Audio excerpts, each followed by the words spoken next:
All right, ladies and gentlemen, day 7 of my Halloween horror movie review 31 day challenge. Dang, I messed up. I've been trying to see if I can say it all the way straight through without messing up. But we're at day 7, a week now. And thank y'all for tuning in if you're new, and thank you for those who've been from the beginning to now. This is fun. This is a new challenge I've done on the channel, and this is cool. I might do it for Christmas. Let me know if that's something you want to do. I'll do Christmas movies then. But day 7, I decided to do something new. Watch something new, something I've never seen before. So I went into Netflix and see what kind of horror movies they got sticking out. And one in particular stuck out for me. It was called No One Gets Out Alive. Never heard of the movie, so I was like, but the cover caught my attention. It's a lady crawling on the floor and these hands are trying to grab her. And I was like, no one's getting out alive. This could be interesting. But I did get fooled last time with a classic horror story. That was my first movie review. That was on Netflix, and I saw that title. I'm like, interesting. Y'all can see my review on that movie. But anyway, let's talk about this movie. Is it good? Is it bad? Well, before I do that, let me give a quick overview. So our protagonist is named Ambar. Wait, how you say her name again? I think it's Amber or Ambar. Ambar, excuse me. Our protagonist, whose name is Ambar, in this movie, she's going through it, y'all. She's going through it with the death of her mother that she took care of while she was sick, to now she's an illegal immigrant in Ohio trying to survive to get her papers so she can now stay in America. She's trying to survive and be under wraps so she doesn't, being illegal, when you get caught, you get sent back. So she's under wraps trying not to do that, but she's by herself out here, barely any money, living day to day, making worse than ends meet. So she's going through it in this movie. But one of the, I guess you could call it saving grace, is the fact there is this one lounge or apartment complex, whatever you want to call it. I'll say it's basically a sanctuary for women. It's an apartment complex where only women stay at. So that is something that she has going for her. She can stay at a place because she doesn't really know the area. She is new, alone, and everything. So she is watching the back of her shoulder every 5 seconds. So one thing that she had, though, was the fact that she could stay at a place where women are the only ones that are tenants there. So that's good for her. So she thinks. Because then she starts to find out on the first night that something is a little weird in this sanctuary. It brings up the question, is this a sanctuary or a women's sanctuary or a women's hell? Due to images she's seeing, she's getting these weird dreams. She finds out that the people who are running the place are these two male individuals. Now, granted, that's one thing I want to take back. The person that was giving her the room was a male, but he was supposed to be the only male. It was all females. But then find out in time that it's not just one, it's another male here. It's like, what's going on? Why are these two males? I was already cool with the one, but who is this other guy? But with that, on top of the images she's seen in her dreams, on top of these spirits just start showing up and catching her off guard to where she's even thinking she's going crazy. Now, what was supposed to be a women's sanctuary is starting to become a women's horror house. And now she has to figure out, okay, what is going on? And has to survive all this nonsense that she's dealing with already, being an immigrant. So it winds up being a really good story.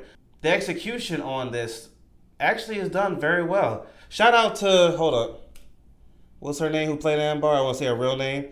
Christina Rodlow, if I said that last name right. If I did say it right, I apologize.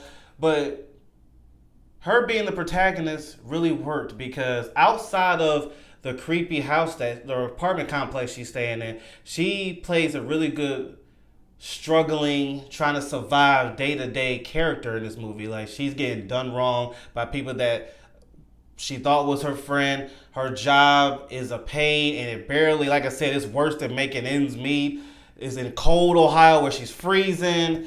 She's trying to just make it, bro. I was feeling for her. The movie does a really good job in making you feel for her. The writing, the acting, everything fits to where the house, or not the house, the apartment or lounge you want to call it, is second to what the first part they show you, and I like that. Yes, the main focus is obviously no one gets out alive, so it's about this horror story. But I love how they make you care for the beginning, like her struggles building up to this house, or I keep saying house, this apartment. So they do a really good job on that. Now, I will say as a downside is the horror aspects of this movie is very light. It's nothing. I, for me personally, I'm using the term horror very loosely here, if that's a word. Loosely is a word, but you know what I mean, because the elements they have of horror is maybe because I've seen so many like Evil Dead and stuff like that. This one doesn't really feel like it, but I'll give you an example. Most of the situations that this movie would consider horror is her walking in a hallway and something's just standing behind her. That's really it. 90% of the time.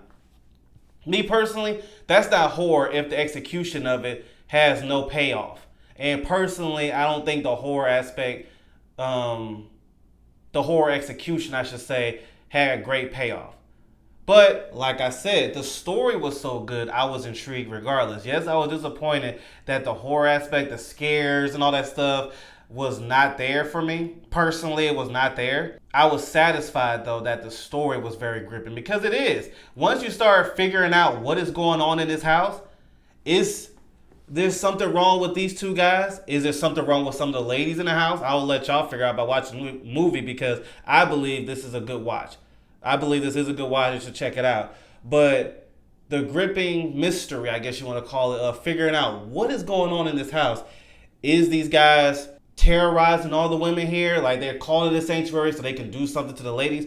Or is there another woman in the house messing with people, and this is her way of bringing ladies in because she has a crazy desire for certain women or something like that? You don't know. It raises question because every night, and please, not even just nighttime, but whenever she's in the house, there is something going on that's like, okay.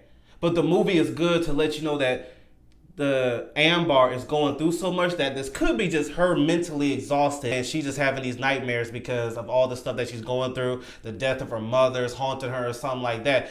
It's good at raising that question of, is this real of something she's dealing with, or is this something that she's just struggling with the grieving of her mother and all that? So I like that. And I must say, the third act leading to it, when you're starting to get the answers of everything, it was satisfying. I will say at the very end, before the credits roll, I wish I got a little bit more, but I put two and two together. They do have a very interesting ending. But yeah, the first, second, and third act of this movie, I believe, sold it. It's I think it was like an hour and 40 minutes movie, and I'm glad to say that it didn't feel like it was dragging or was too quick. It was just enough. Definitely a good watch. 7 days in on this 31-day challenge. I am satisfied to know that most that I've seen so far have been enjoyable. What was the two that... Yeah, there was two. I'm not going to tell you. You can look at my reviews and figure out what those are. But so far, I'm in a high percentage of enjoying these movies. So now, day 7, a whole week is out of the way. What's going to be next? See, the thing is, for me, I have a list of movies. I haven't put them in order, like I'm going to watch it on this day and this day. Then I got other movies that I just catch on the fly. Like I turn on Netflix, I turn on other apps, what was it, like Shudder and all of them, and just randomize and see which one catches my attention. So I have both, and that's how I decide these movies. So I'm glad I chose this one. This one actually, this is good. Netflix, you got a good one here, because that first one I watched, a classic horror story, that Texas Chainsaw Massacre, the 2022 one. Yeah, 0 for 2 for Netflix with those movies, but this one, I feel good about it. I feel good. Definitely check it out. It's a good one watch, in my opinion. All right, I'll see you later.